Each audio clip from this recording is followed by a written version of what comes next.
बिस्मिल्लाहिर्रहमानिर्रहीम। अस्सलाम वालेकुम नाज़रीन, आप देख रहे हैं बिलाल हैदर चट्टा के साथ अहम इश्यूज़ पर बात करें। और बांग्लादेश के अंदर जो आज की एग्जैक्ट सिचुएशन है वो ये है कि आर्मी के अंदर बड़े पैमाने पर उखाड़ पिछाड़ हो रही है और इंटेलिजेंस के जो चीफ थे उनको भी फ़ौरन से बरतरफ कर दिया गया। और इसी तरह बहुत सी अहम पोस्टों पर बैठे हुए वो तमाम तर लोग, चूँकि सियासतदान हमेशा अपने जिन लोगों को फेवर देते हैं, नाजायज़ फेवर देते हैं, मेरिट से हट के जब लोगों को लगाते हैं तो अपनी मर्ज़ी के लोगों को लगाते हैं और नाजायज़ काम करवाते हैं। यही सब कुछ हसीना वाजिद साहिबा भी बांग्लादेश के अंदर कर रही थी। गुज़िश्ता 19 साल से उनका ये दौर इक़्तिदार था और तब से वो कॉन्स्टेंटली वहाँ की वज़ीर आज़म रही और इन 19 साल के अंदर उन्होंने तकरीबन हर जगह के ऊपर अपने ही बंदे प्लांट किए।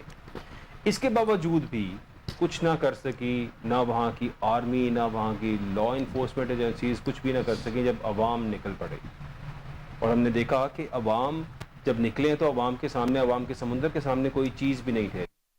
वही आर्मी चीफ जो कि जिसकी रिश्तेदारी भी बनती थी और कहने को वो हसीना वाजिद साहिबा के रिश्तेदार भी थे, और इसके बावजूद उन्होंने 45 मिनट का अल्टीमेटम दिया हसीना वाजिद साहिबा को और फ़ौरन से हुकूमत छोड़ने की और उसके बाद मुल्क छोड़ने की जो राह है वो भी उनको दिखाई गई।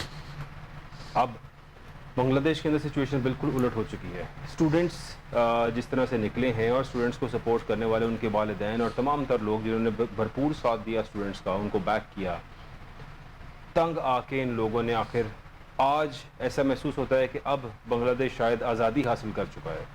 वो तमाम तर बातें हैं जिस तरह से शेख मुजीब साहब के मुजस्मे और जो कुछ वहाँ पे लगा हुआ था उन सब की जिस तरह से तोड़ फोड़ की गई है। शेख मुजीब साहब भी क्या एक ट्रेटर थे, और उनकी बेटी ने जो कुछ किया, क्या वो एक ट्रेटर थी? वो तो लाजमी ट्रेटर थी जो भाग के इंडिया अपने ही आबाई कह लेंगे या सपोर्टिव कंट्री जो थी इंडिया, वहाँ पे चली गई। सारी सपोर्ट इंडिया से आती थी। इंडिया हसीना वाजिद के थ्रू बांग्लादेश को कंट्रोल करता था और यही वजह थी वहाँ पे नाइंसाफ़ी और जुल्म की। यही नाइंसाफ़ी हमें अपने माशरे में भी देखने में नज़र आती है और ऐसी ही सिचुएशंस यहाँ पे नज़र आती हैं। अपनी मर्ज़ी के बंदे प्लांट किए जाते हैं, अपनी मर्ज़ी के लोगों को बिठाया जाता है और फिर अपनी मर्ज़ी की नाजायज़ काम करवाए जाते हैं। यहाँ पे पुलिस का टॉप ऑफिसर हो या किसी भी इदारे के अंदर टॉप ऑफिसर्स हो, वो सब अपनी मर्ज़ी के लोग प्लांट किए जाते हैं और उनसे फिर नाजायज़ काम करवाए जाते हैं। ये रूटीन है पाकिस्तान के अंदर भी और तमाम तर थर्ड वर्ल्ड कंट्रीज़ के अंदर। बांग्लादेश के अंदर हमने देखा रेवोल्यूशन आ गया है और इस रेवोल्यूशन के अंदर स्टूडेंट्स ने ये कह दिया कि आर्मी भी मार्शल लॉ नहीं लगा सकती, we are not going to afford that. हम अपनी मर्ज़ी की हुकूमत लेके आएंगे और वो हुकूमत जो वाकई अवाम की राय के मुताबिक होगी, अवाम जिसको चाहेंगे उसको लेकर आएंगे। ऐसा बांग्लादेश में अब वो करना चाह रहे हैं जो गुज़िश्ता कई डेकेड्स में ऐसा नहीं हो सका। कई डेकेड्स में जमात इस्लामी के लीडर, तमाम तर अपोजिशन सलाखों के पीछे थी और वो सब कैदोबंद का शिकार थे, उन सबको भी रिहा करा लिया गया।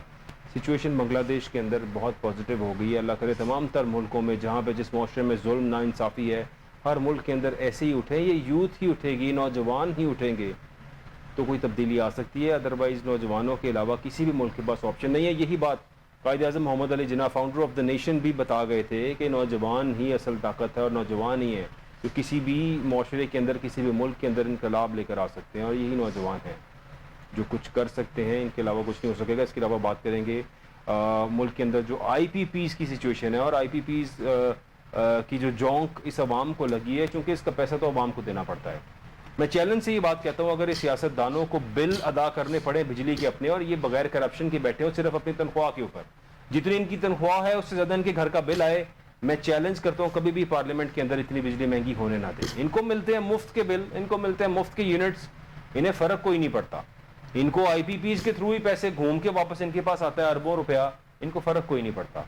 अगर इन सियासतदानों को मुफ्त की मराहत ना मिले, इनको अपनी जेब से पैसे देने पड़े और हलाल की तनख्वाह से पैसे देने पड़े, ये कभी बिल अदा ना कर सके, जो कि इनके घरों के बिल ही लाखों के अंदर होते हैं। इनकी तनख्वाह से ज़्यादा इनके घरों के बिल होते हैं जो अवाम अपने टैक्स पे भुगत रही होती है।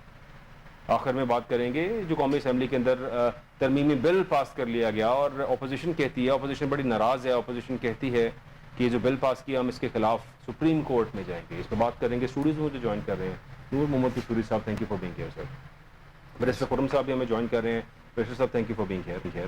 बैरिस्टर खुर्रम साहब जो है वो FPCCI जो IPPs के खिलाफ है उनकी टीम के कंसल्टेंट भी हैं और वो इस मामले को बखूबी देख रहे हैं। चूँकि अब ये मामला जिस तरह हमने देखा गौहर एजाज साहब सामने आए और आके उन्होंने जो बातें की, उसके बाद उन्होंने कहा कि मैं सुप्रीम कोर्ट तक जाऊँगा, ये मामला لے کر سپریم کورٹ تک جائیں گے اور ان آئی پی پیز کا حل نکلے گا.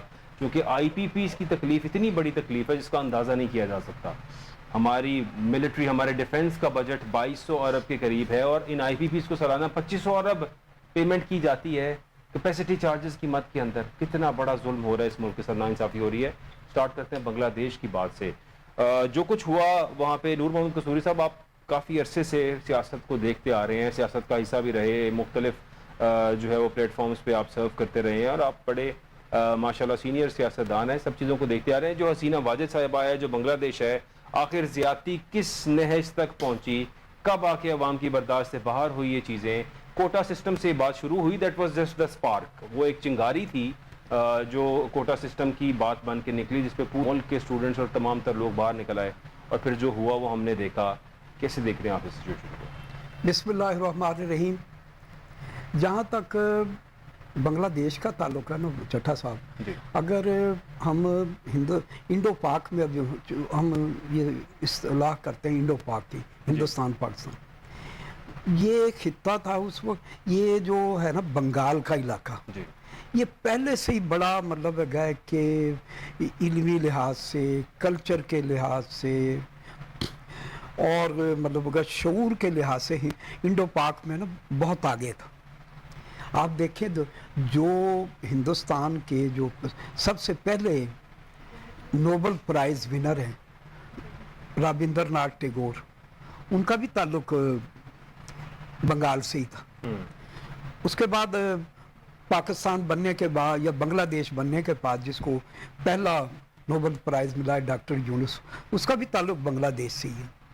اسی طریقے سے اور بھی آپ ہندوستان اور پاکستان کی اگر اس مومنٹ کو لیں تو اس میں بھی اس وقت جو انڈیپینڈنس کی جو مومنٹ تھی اس میں جو کنٹریبیوشن تھا وہ بہت زیادہ، وہ جو بنگال کے جو مسلمان لیڈر تھے جیسے حسین شہید سہروردی تھے، مجیب الرحمان تھے، اس کے بعد آپ کہہ سکتے ہیں ڈاکٹر کمال صاحب تھے، یا اور بتھیرے لوگ تھے. اور جو مسلم لیگ بنی اس وقت اس کا نام تھا مسلم لیگ ایسوسی ایشن. مسلم لیگ پولیٹیکل پارٹی کے طور پہ اسٹیبلش نہیں ہوئی تھی، ایک ایسوسی ایشن کہہ لیں یا کولیکٹو بارگیننگ ایجنٹ کے طور پہ یہ اسٹیبلش کی تھی، تاکہ مسلمانوں کا جو رائٹ ہے ایجوکیشن میں، سروسز میں یا مختلف قسم کے، ان کو ہم مطلب گئے کہ ایز اے ایجنٹ کے طور پہ ہم کام کریں.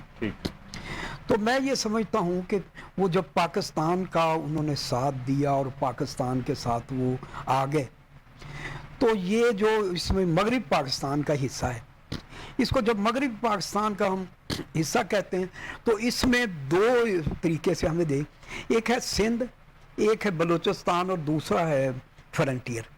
تو اس میں جو یہ ستلج سے ادھر کا پنجاب اور اٹک سے ادھر کا پنجاب، یہ آپ یہ کہہ سکتے ہیں کہ یہ پنجاب بنیادی طور پہ سیاسی طور پر، معاشی طور پر، ایڈمنسٹریٹو طور پر ہمیشہ بانجھ ہی رہا ہے یا غلام رہا ہے. اس میں آپ کبھی بھی آپ دیکھیں تو کبھی کوئی مومنٹ ہے نا پولیٹیکل یا ویلفیئر کی اس میں نہیں چلی.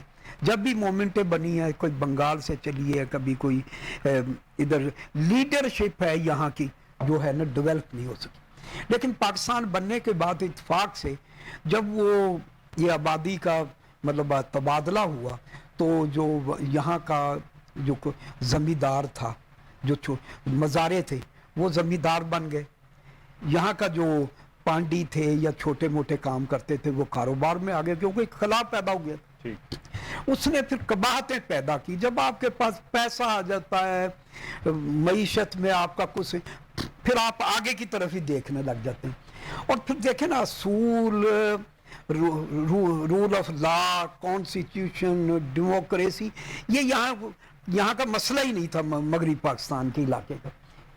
تو اس میں آپ یہ کہہ سکتے ہیں کہ کبھی ہمارے یہاں کوئی ایسی پولیٹیکل پارٹیز ہیں نا جو یہ مغربی پاکستان کے خطے میں ڈیولپ ہی نہیں ہوئی، جو رول آف لا پہ، ڈیموکریسی پر، کانسٹیٹیوشن پر، یا کہہ سکتے ہیں کہ किसी भी तरीके से हम उसको कहा जा सकते है कि कानून की अमलदारी पर, अवाम की बालादस्ती पर पहली मरतबा पाकिस्तान पीपल्स पार्टी आई जिसने अवाम के हकूक़ की बात की।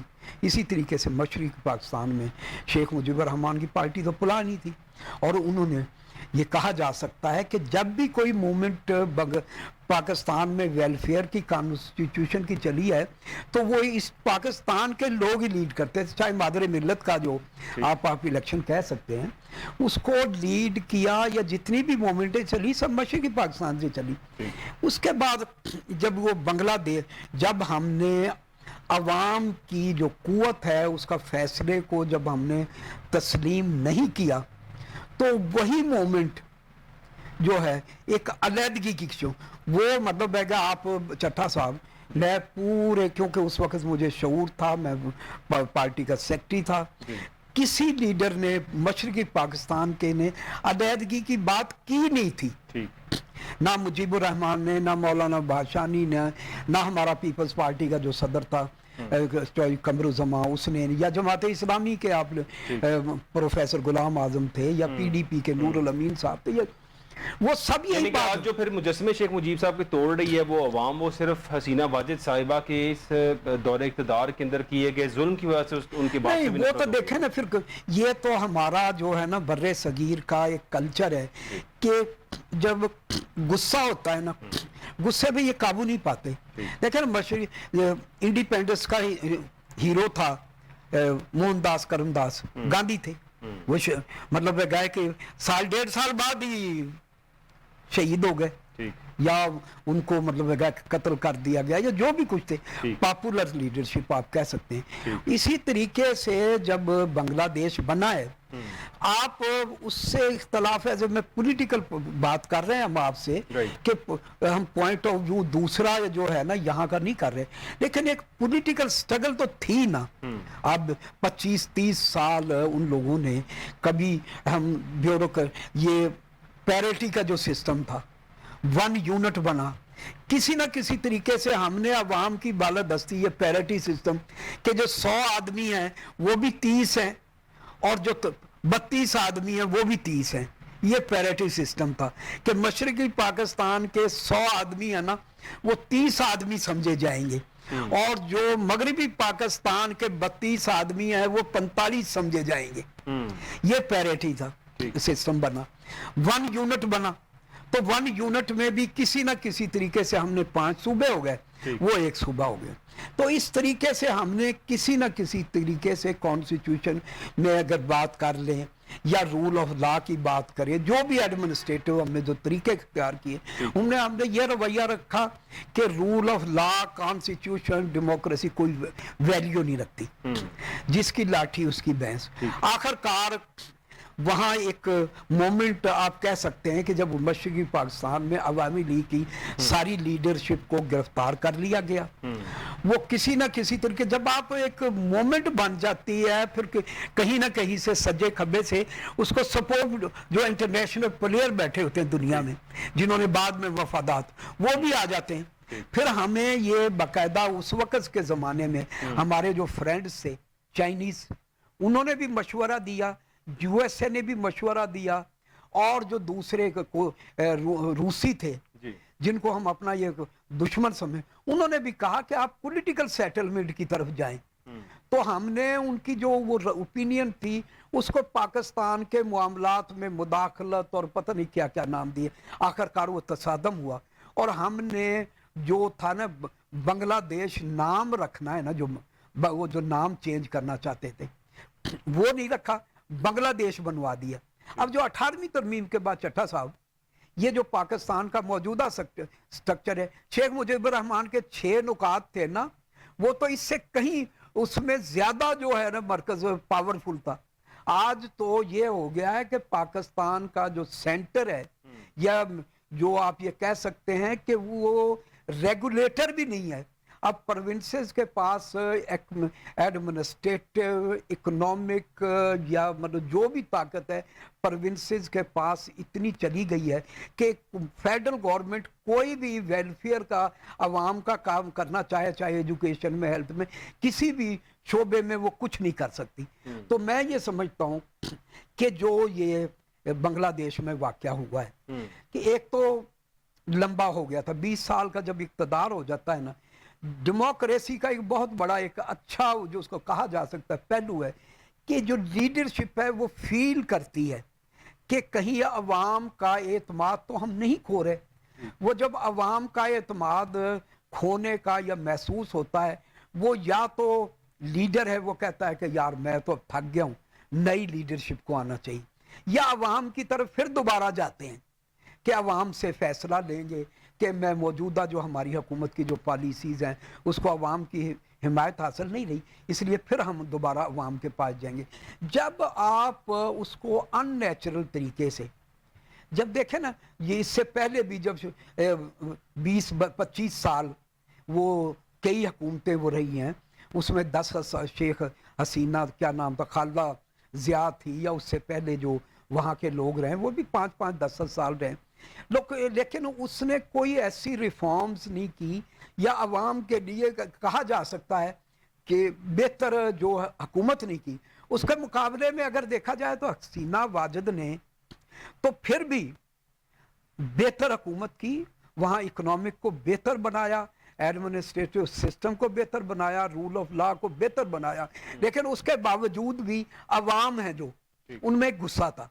ये बात जहन में रखनी चाहिए कि हमें हर वक्त जो पॉलिटिकल गवर्नमेंट है उसको तो अवाम की तरफ जाने का, अवाम के जो इम्प्रेशन है या जो उसके जो है ना उसकी तरफ हमेशा देखते रहना चाहिए, अवाम के साथ रब्ता रहना चाहिए। बैरिस्टर खुर्रम साहब क्या कहेंगे आप इसके साथ? देखिए, जो बांग्लादेश की सिचुएशन है, मुझे उसमें सबसे अच्छा पहलू जो नज़र आता है, मैं हमेशा अपने जितने भी तज्जियात हैं, एनालिसिस हैं, उनमें यही कहता हूँ कि किसी भी मुल्क में तरक्की तब होती है जब अवाम और हुक्मरान ये दोनों, इनका आपस में बैलेंस ऑफ पावर होता है। दोनों पावरफुल होते हैं, दोनों एक्टिव होते हैं, और एक ज्यादती करता है तो दूसरा उठ खड़ा होता है, दूसरा ज्यादती करता है तो पहले वाला जो है वो, तो ये दोनों एक जगह पर लॉक्ड हो जाते हैं। तो फिर दोनों के आपस में जो कांस्टेंट और रेगुलर तसादम है, उसके नतीजे में नए नए इंस्टीट्यूशंस पैदा होते हैं। आपने किताब पढ़ी होगी वाई नेशंस फेल, उसमें वो कहते हैं कि जिन मुल्कों में इंस्टीट्यूशंस होते हैं तरक्की कराने वाले और इंक्लूसिव पब्लिक का जिनमें शामिल किया जाता है, वो कौमें ज़्यादा तरक्की करती हैं। तो वो इंस्टीट्यूशंस कैसे बनते हैं? अगर आप रोमन हिस्ट्री देखें, जिसका निज़ाम आज भी सारी दुनिया में मोर और लेस फॉलो किया जाता है, स्टेट सिस्टम भी और अदालती निज़ाम भी और बहुत सारे और सेगमेंट्स भी, तो अगर आप ये देखें तो आपको ये फील होगा कि जो पब्लिक है वो उठ खड़ी होती थी और हुक्मरानों को मुआहदा करना पड़ता था, वो मुआहदा पीस ऑफ कॉन्स्टिट्यूशन हो जाता था। ऐसा ही यूरोपियन जो कॉलोनियल पावर्स हैं, वहाँ भी तरक्की ऐसे ही हुई। तो जब भी हुक्मरान कुछ गलत करते हैं या कुछ ऐसा करते हैं कि अवाम से कुछ ज्यादा ले लेते हैं, अवाम रिएक्ट करती है, डेमोन्स्ट्रेट करती है। कई जगह पे तो अवाम बाकायदा इकट्ठी होकर अपनी फौज बना लेती थी और बादशाह से लड़ती थी, कई जगह पर स्ट्राइक्स होती थी, कई जगह पर वायलेंट रेवोल्यूशंस आते थे। तो तरक्की वही होती है जहां अवाम एक्टिव होती है और वो बाहर आ जाती है, सड़कों पे आ जाती है या किसी तरीके से वो डेमोन्स्ट्रेट करती है। अगर आप देखें तो पूरा बरसगीर आज़ाद इसी प्रोसेस से हुआ है। अगर इन्होंने आवाज ना उठाई होती तो आज भी बरसगीर जो है वो आज़ाद ना होता। तो मुझे इस बात की खुशी है कि मुझे यूं लगता है कि बांग्लादेश तरक्की की शाहराह पर गामजन भी है, बल्कि पहले ही गामजन था, अब उसकी जो रफ्तार है और तेज हो गई है। और ज़ाहिर है जो एक आंसर था कि चूँकि यही बात की गई थी कि जब लोग बड़े अरसे के अंदर इक़्तिदार में बरसर इक़्तिदार रहें और नए पॉलिटिकल लोगों को मौका ना फराहम हो, जैसे वाई नेशंस फेल का आपने जिक्र किया, तो उस किताब में ये भी लिखा गया था कि जब तक नए पॉलिटिशियंस को, नए आने वाले पॉलिटिकल लोगों को मौका नहीं मिलेगा, तब तक इसी तरह चलता रहेगा। अगर ये 20-20 साल से बरसर इक़्तिदार, जिस तरह से ये हसीना वाजिद साहिबा थी, 5 साल का पहला दौर, फिर 19 साल का कंसिस्टेंट ये वाला दौर इतने अरसे जब गुजरेंगे तो इसका मतलब है आप बाकियों का मेरिट किल कर रहे हैं और आप जबरदस्ती एक इक्तदार के जो है उसके ऊपर आप बैठे हुए हैं, और यही हाल मेरा ख्याल है हमारे मुल्क के अंदर भी है। आपने बजा फरमाया है, लेकिन यहाँ मैं थोड़ा सा और तरीके से इसी बात को कहना चाहूँगा। जो नए लोग आते हैं उन्हें प्लेट में रख के मौके नहीं मिलते, ऐसे ही एक एक्टिव अवाम जो है उसके अंदर से नए लोग पूरी फोर्स लगा के आते हैं, ऐसे ही नहीं मिलते, वगरना इक़्तिदार के ऊपर कब्जा जो है वो इंसान की फितरत में है। कब्जा करके इंडिविजुअल्स और उनके खानदान बैठ जाते हैं और वो नहीं जाते जब तक कि कोई और ताकत नहीं आती उन्हें वहां से अप्रूट नहीं करती, या उसके अंदर फोर्सिबल एंट्री है पावर के अंदर। वही फोर्सिबल एंट्री की एक बड़ी अच्छी मिसाल हमने बांग्लादेश के अंदर देखी और देखा किस तरह से उन लोगों ने जो है वो अपने लिए ये सब कुछ ठीक किया, अपनी आने वाली नस्लों के लिए उन्होंने ये चीज़ें बेहतर की हैं। हमारे मुल्क के अंदर भी कुछ ऐसे सिमिलर हाल है। अब आते हैं IPPs के इशू के ऊपर, और हमारे मुल्क की हुक्मरान अशराफिया तबका IPPs के मालिकान है, इस मुल्क से अरबों रुपया लूट रहे हैं इन IPPs के कॉन्ट्रैक्ट्स के थ्रू। खुर्रम साहब चूँकि FPCCI अब इसके ऊपर इसके खिलाफ एक सुप्रीम कोर्ट के अंदर केस में जा रही है, आप लीगल टीम का हिस्सा भी हैं। Sir, how do you see it, क्या होने वाला है? क्योंकि कहा जाता है एक ऐसी परसेप्शन बनी हुई है कि पाकिस्तान चाह के भी IPP से जान नहीं छुड़वा सकता, जो कॉन्ट्रैक्ट्स किए हैं उनको नल एंड वॉइड नहीं किया जा सकता, उनमें चेंजिंग्स नहीं की जा सकती। अगर 2019 के अंदर इन तमाम IPPs को बिठा के इनका डॉलर का रेट 148 पे लॉक किया जा सकता था और तब इनको उस चीज़ पे बाउंड किया जा सकता है, इसका मतलब है कि हमारे जो मुक़्तदर हल्के हैं वो इनको भी कुछ ना कुछ मज़ीद लगाम भी डाल सकते हैं। क्या समझते हैं आप? देखिए, सबसे पहली बात यह है कि जो बेशक ये बहुत डेयरिंग मूव है FPCCI की तरफ से और बड़ी काबिल सताइश है, बहुत बड़ा कलमा हक है कि आखिरकार किसी ने इसको चैलेंज किया सुप्रीम कोर्ट में। और इसका सबसे बड़ा, इसके अगरचे बहुत बड़े बड़े फ़ायदे मुझे नज़र नहीं आते, लेकिन कुछ फ़ायदे हैं जो देर पा लॉन्ग टर्म बेनिफिट हैं जो ज़रूर होंगे। देखिए, सबसे पहली चीज़ ये है कि for the first time in the history of IPPs contractual relations of Pakistan with IPPs, पहली बार एक कॉम्प्रीहेंसिव पटिशन और तकरीबन 25-26 पेजेस की पटिशन है जिसके अंदर पूरी की पूरी हिस्ट्री बयान की गई है। कंसोलिडेटेड फॉर्म में हमारे सामने एक जामिया तहरीर आ गई है जिसमें हमें शुरू से आज तक का सिरा, दोनों सिरे हमारे हाथ में आ सकते हैं, अब पब्लिक रिकॉर्ड बन जाएगा।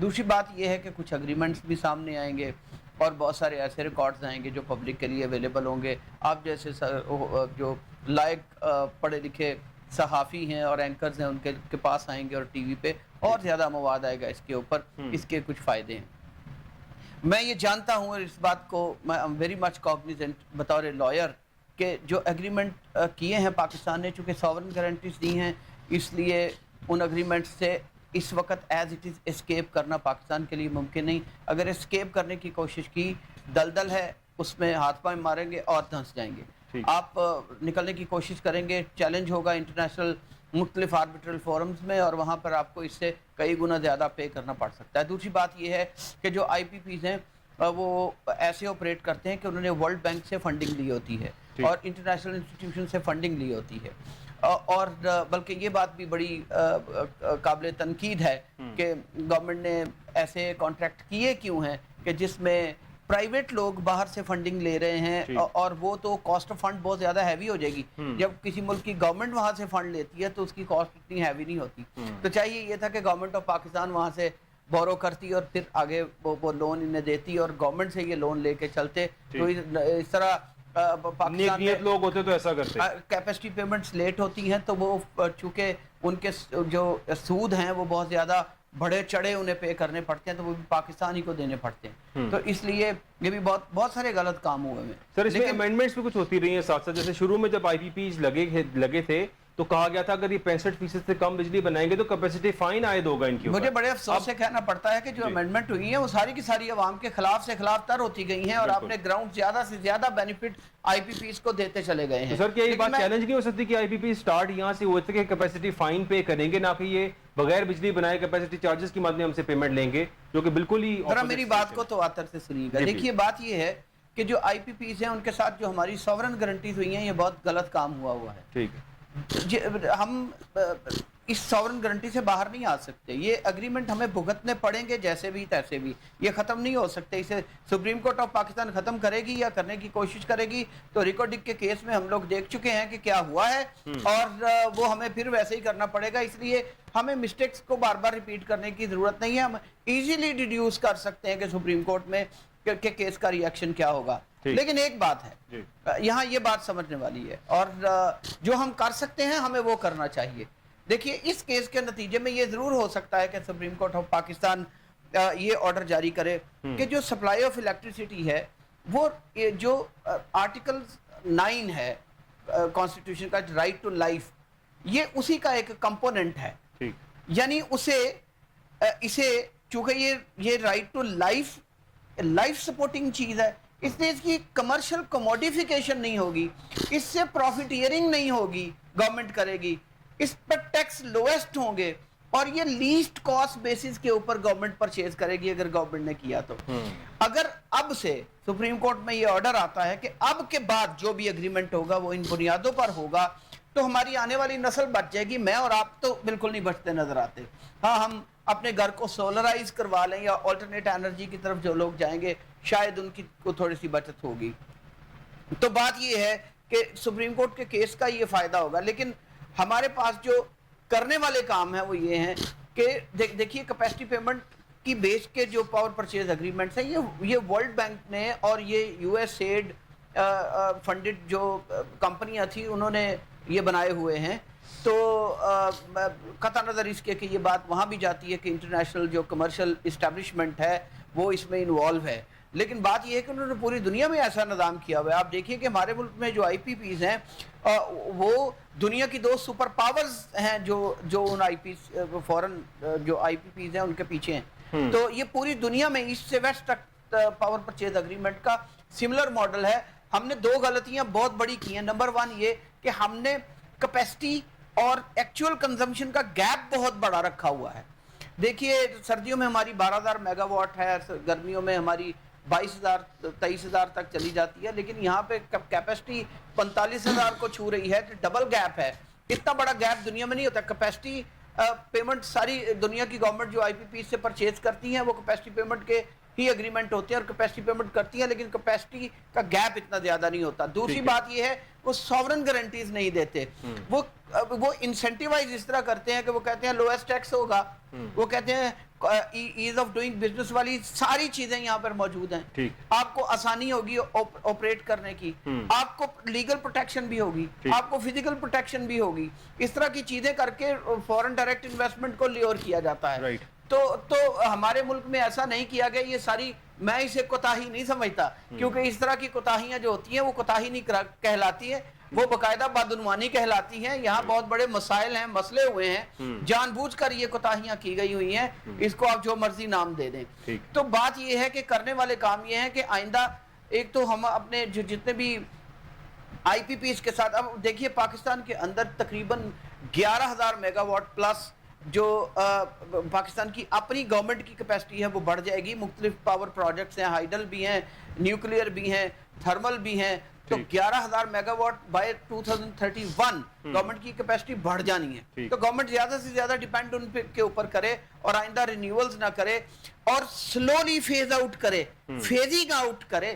एब्रप्ट टर्मिनेशन वाली कोई गुंजाइश हमारे पास नहीं है। एक और वजह है जिस वजह से हमारे मुल्क में जो इतना ज्यादा जो बहरान है, इलेक्ट्रिसिटी इतनी ज्यादा महंगी है, वो है डॉलर। हमने ये भी फाश गलती की कि हमने जो IPPs की पेमेंट्स है वो उनकी डॉलराइजेशन कर दी, उनके जो डेट्स हैं वो डॉलराइज कर दिए, और उसकी वजह से हमारे मुल्क में डॉलर की प्राइस बहुत ज्यादा बढ़ गई है। हमने देखा पिछले 4-5 सालों में तो डबल हो गई है। तो फिर अकॉर्डिंगली जो हमारे सर्कुलर डेट्स हैं वो भी उस हिसाब से ऑगमेंट हो गए। तो ये जो डॉलराइजेशन है ये भी ठीक नहीं थी। तो बहुत सारे ये मसाइल हैं। आइंदा जो भी एग्रीमेंट, कोशिश गवर्नमेंट ये करे कि प्राइवेट पब्लिक प्राइवेट पार्टनरशिप का मॉडल लेकर आए जिसमें गवर्नमेंट खुद शामिल हो और सॉवरन गारंटीज हरगिज किसी जगह ना दी जाए। ये बड़ी गलत बात है। इसमें पब्लिक के हम अपनी नस्लें तक बेच देते हैं और बाद में इस तरह के मसाइल हमें देखने पड़ते हैं कि हमारे अरबाब इख्तियार भी परेशान है इस वक्त کہ یہ ملک فیزیبل نہیں رہے گا, چلے گا کیسے اگر صرف ایک سرکولر ڈیٹ جو ہے یہ ہمیں لے کر بیٹھ گیا ہے. میں گور اجاز صاحب کی اسٹیٹمنٹ دیکھ رہا تھا, انہوں نے بتایا کہ ان کی 3 ٹیکسٹائل انڈسٹریز تھیں اور ان کی تینوں فیکٹریاں بند پڑی ہیں. وہ کہتے ہیں چونکہ فیزیبل ہی نہیں ہے اس ریٹ کے اوپر جو مجھے بجلی کی کاسٹ دے رہے ہیں, میری فیکٹری چل ہی نہیں سکتی ہے. نور محمد قصوری صاحب, آئی بی پیز کا معاملہ آپ کے سامنے ہے, جب سے آغاز ہوا, سٹارٹ ہوا, بی بی صاحبہ نے شروع کیا آئی پی پیز کو, اس کے بعد میاں نواز شریف صاحب آتے رہے, پھر سب اس کو چینجنگ کرتے رہے. اچھا بات یہ ہے کہ چٹھا صاحب میں پہلے بھی آپ کو کئی پروگرام میں کہہ چکتا ہوں. جی بالکل. پہلی تو بات ہے اب جو یہ آئی پی پیز ہیں نا 90% جو ہیں ان میں ورلڈ بینک کی یا انٹرنیشنل فنڈنگ رہی نہیں رہی. ٹھیک ہے. کیونکہ ہم نے وہ جو ایگریمنٹ کیا تھا ریٹ آف ریٹرن 18% پہ کیا تھا, جو بعد میں انہوں نے 25% کر دیا کہ جو ان کی پرنسپل اماؤنٹ تھی وہ 4 سال میں واپس چلی جائے. اس کے بعد جو 4 سال کے بعد جب ان کی پرنسپل اماؤنٹ کرے گی تو اب ان کو بینیفٹ ہی بینیفٹ تھے. ہم نے تو ان پر کئی شکے رکھی تھی کہ کچھ 10 سال بعد 1 سینٹ کم کریں گے اور آخر کار وہ جب پیٹرول بھی پی ایس او سے لیں گے, پیٹرول بھی پی ایس او سے ریگولیٹ ان کو کیا تھا کہ وہ فیول جو ہے نا حکومت پاکستان سے ان کو دے گی, تو وہ ہمیں بڑی سستی, اس زمانے میں ہمیں وہ 32 جو ہے نا 1 روپیہ اور 32 پیسے کاسٹ اب تھی, جبکہ ہماری جو اپنی تھی اس وقت 1 روپیہ 178 پیسے میں کاسٹ آ رہی تھی. ویلکم بیک ناظرین, اور ہم بات کر رہے تھے پاکستان کے اندر آئی پی پیز, کیونکہ اس ٹائم پہ بجلی کے بل سب سے بڑی تکلیف بنی ہے پوری عوام کے لیے, اور بجلی کے بل ادا کرنا محال ہو گیا ہے اس ٹائم پہ عوام کے لیے, اور غریب آدمی جو بیچارہ سفید پوش طبقہ ہے وہ بجلی کے بل نہیں دے پا رہا اور ان کے لیے بڑی مشکلات ہیں. چیزیں بیچ کے کب تک دیں گے, اب تو ریزرو میں بھی کچھ نہیں رہا لوگوں کے لیے, بلز کہاں سے ادا کریں گے. نور قصوری صاحب, کیا ان آئی پی پیز کی پرائیویٹائزیشن نہیں ہو سکتی ہے, ان سے جان چھڑوانے کے لیے کوئی وے آؤٹ نہیں ہے, کیا سمجھتے ہیں آپ سر؟ سر بالکل ہو سکتا ہے اس میں, کیونکہ اب جو ہم نے جو ان کے ساتھ پرنسپل ایگریمنٹ کیے تھے نا وہ موسٹلی ہم ریٹ آف ریٹرن ان کو پیسے دے چکے ہیں.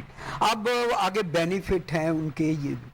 اور دوسری بات یہ ہے کہ جو اس وقت میجر جو پاور جو کہا جا سکتا ہے وہ پبلک سیکٹر کے ہیں, جو کہ ہم نے چائنا کی انویسٹمنٹ نہیں ہے, چائنا سے ہم نے لون لے کر بھاری کمرشل اور مطلب ایک مختصر مدت کے لیے ہیں, چاہے بھکی وینڈ ہے, چاہے حویلی بہادر آباد ہے, چاہے سائیوال ہے, چاہے وہ تھر میں ہے. میں یہ سمجھتا ہوں کہ اس وقت جو یہ پہلے ہی وہ پبلک سیکٹر کے ہیں, انہوں نے تو نہیں جانا کہ ورلڈ بینک یا مطلب ریکوڈ وہ انٹرنیشنل کورٹ میں. اس وقت میں یہ سمجھتا ہوں کہ میں ان کو, کیونکہ میں خود بھی سپریم کورٹ میں جا رہا ہوں, ہم بھی تیاری کر رہے ہیں, تو میں بلکہ خود اعجاز صاحب سے یا فیڈریشن کے جو لوگ ہیں ان سے ملاقات کر کے ان کو اسسٹ بھی کریں گے کہ آپ نے بڑا اچھا کیا ہے, آپ لیڈر, آپ کا یہی رول تھا جو آپ کو کرنا چاہیے تھا.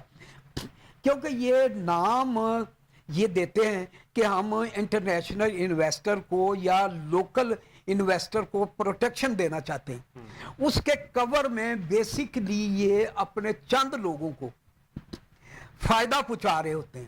کیونکہ اب یہ 20 سالوں سے چٹھا صاحب جو یہ پالیسیز بن رہی ہیں نا, اب نیشنل انٹرسٹ کے لیے کوئی پالیسی نہیں بنتی, پاکستان کے عوام کے لیے کوئی پالیسی نہیں بنتی, رول آف لا کے لیے کوئی پالیسی نہیں بنتی, جیورسٹ کے لیے کوئی پالیسی نہیں, پرسنل انٹرسٹ کے لیے پالیسی بنتی ہیں, قوانین چیز ہوتے ہیں, آئین میں جو ترمیم ہوتی ہے.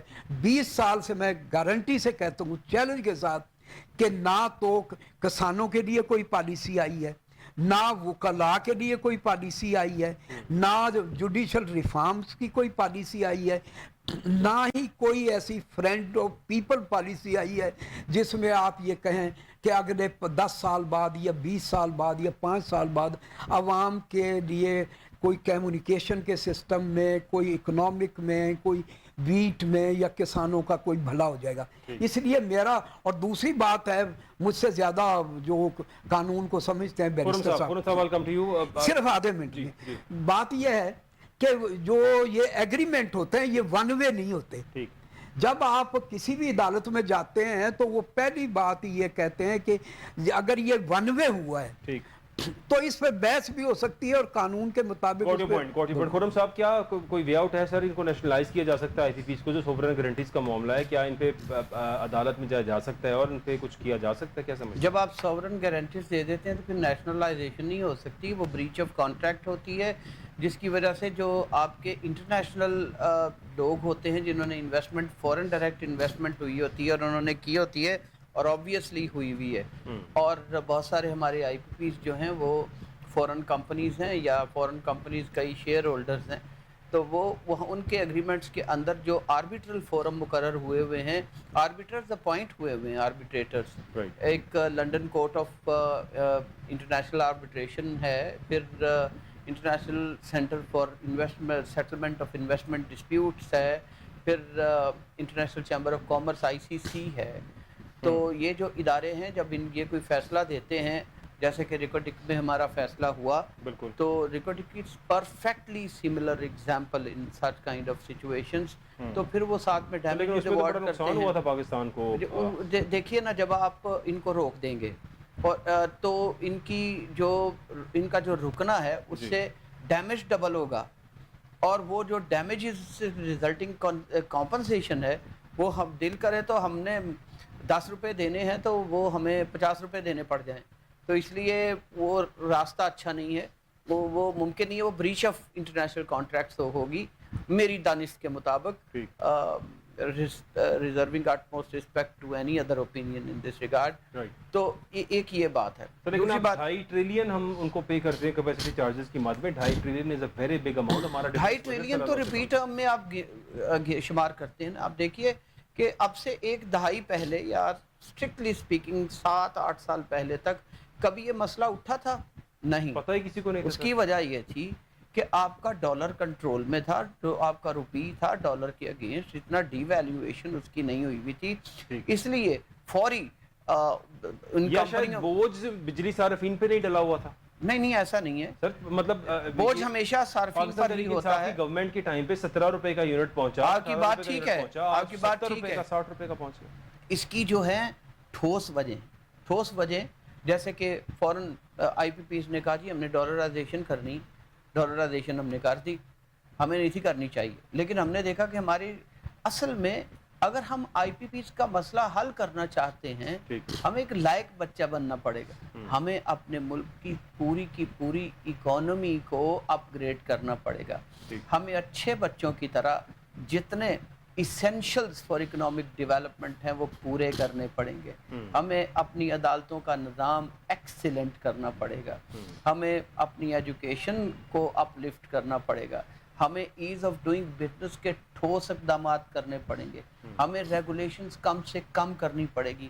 ہمیں ٹیکسز لویسٹ کرنے پڑیں گے. ہمیں پالیسی ریٹس نیچے لانے پڑیں گے. ہمیں ایکسپورٹ کو بہرحال زیرو ریٹنگ کرنا ہوگا. ہمیں بہت سارے انفراسٹرکچر جو ہماری ڈیولپمنٹ ہے، آپ دیکھیے ہماری صرف ٹورزم کا جو پوٹینشیل ہے اس سے 10 گنا زیادہ ہے جو ہم بڑھا رہے ہیں، اور اس سے بھی گنا زیادہ لے جا سکتے ہیں. ہمارے ملک میں ہر سیکٹر کو کھولنا پڑے گا کہ پبلک آئے اور اس میں انویسٹ کرے، لوکلز لے کر. یعنی یہ ایک سیپریٹ پورا سبجیکٹ ہے کہ اکنامک ڈیولپمنٹ کیسے ہوتی ہے. ہم نے کوئی ایک کام بھی نہیں اس کا کیا. ہماری اکانومی، کوئی امید ہے کہ ہم اب سپریم کورٹ جا رہے ہیں؟ دیکھیے میں اپنی بات کو مکمل، جب ہماری اکانومی مکمل اسٹرانگ اکانومی ہوگی، ہمارا سکہ مضبوط ہوگا اگینسٹ اینی فورن کرنسی، تو پھر یہ جو ہمارا آئی پی پیز کے ساتھ جو ایک اتنا بڑا سرکولر ڈیٹ ہے یہ خود بخود منیمائز ہوگا. لیکن اگر ہماری اکانومی اس طرح سے رہی ان شیمبلز تو دیکھیے پھر ہم ہر سیکٹر میں ہی انفلیشن بڑھ جائے گی. آپ دیکھیے ہر سیکٹر میں انفلیشن بڑھی ہے بے تحاشا. تو اس لیے ایک یہ بھی فیکٹر ہے جس کو ہمیں اگر ہم پاور جو ہے اس کی کاسٹ کو کم کرنا چاہتے ہیں جیسا کہ ہم آئی پی پی سے لے رہے ہیں، تو ایک یہ بھی کام کرنا پڑے گا. اس کے علاوہ بھی بہت سارے کام ہیں جو آئی پی پیز کے ساتھ اگریمنٹس ہیں، خدارہ ان میں بڑی ظالمانہ شرائط اگری کر لی گئی ہوئی ہیں عوام کے خلاف. آئندہ سے احتیاط کر لیں. مجھے آئندہ بھی کوئی فیل نہیں ہو رہا کہ احتیاط ہوتی نظر آ رہی ہے. ہم آئندہ بھی اور زیادہ کیپیسٹی بڑھانے، ان کے ساتھ کیپیسٹی بڑھانے کے اگریمنٹس ہمارے پائپ لائن میں ہیں، اور مجھے خدشہ ہے کہ کچھ 7 سے 8 ہزار میگا واٹ اور زیادہ کیپیسٹی ہم لوگ ان سے خریدیں گے. تو یہ اس سے بعض و ممنون رہا جائے. اس کے یہ طریقے ہیں, نوجوانوں کو اور اسٹوڈنٹس کو نکلنا ہی پڑے گا اپنے لیے. پھر نہیں نکلیں گے ہمارے ملک میں. انفارچونیٹلی اگر آپ اس طرف جائیں گے تو میں یہ کبھی کبھی سوچتا ہوں کہ 3200 سال پہلے جن مزدوروں نے مقبروں پر کام کرنے والے مزدوروں نے فرعونوں کے خلاف سٹرائکس کی تھی اور کامیاب ہوئے تھے, 2500 سال پہلے روم سٹی کے محنت کشوں نے اپنے پیٹریشنز اور امیروں اور سینیٹرز کے خلاف جو ہڑتال کی تھی 14 دن کی, دنیا کی یادگار ترین ہڑتالیں ہیں. اور میں سوچتا ہوں کہ ہم 3200 اور 2500 سال سے بھی پیچھے ہیں کہیں کہ ہمارے لوگ اپنے حقوق کے لیے آواز نہیں اٹھاتے, آواز نہیں اٹھائیں گے. جو بھی ہو رہا ہے سب بھگت رہے ہیں, کب تک بھگتیں گے؟ Let's see. بہت شکریہ میرے گیسٹ کا, ناظرین آپ سب کو دیکھنے کا بہت شکریہ. اپنا خیال رکھیے گا. اللہ حافظ.